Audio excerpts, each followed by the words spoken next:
साथ निभावे के कसम खैनी, तू छोड़ गईलू बीच राह में। हम त टूट गईल बानी प्यार में, तू खुश बाड़ू नया संसार में। हमरा नसीब में दर्द लिखाइल, रह गई नी अकेला संसार में।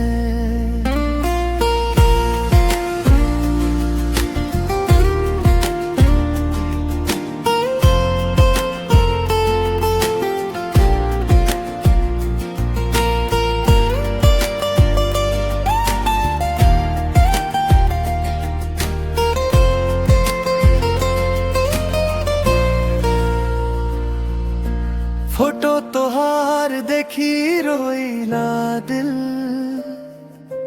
पुरान बात सब याद आवे। झूठा रहल तोहार हर वादा,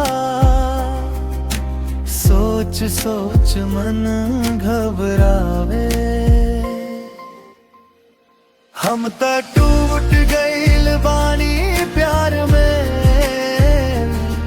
तू खुश बाड़ू नया संसार में।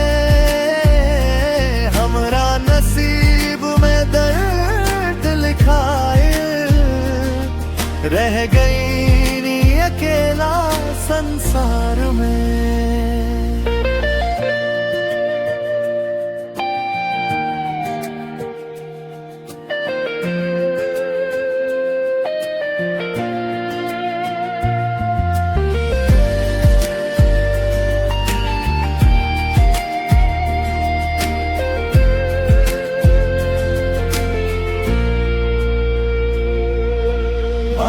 से छुप छुप रोवे लगनी, साथे साथे सपना टूटल। तोहरा नाम के हर चीज भी सीना में तीर बन के फूटल। हम त टूट गईल बानी प्यार में,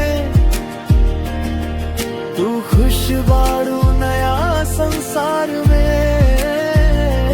हमरा नसीब में दर्द लिखाइल, रह गई नी अकेला संसार।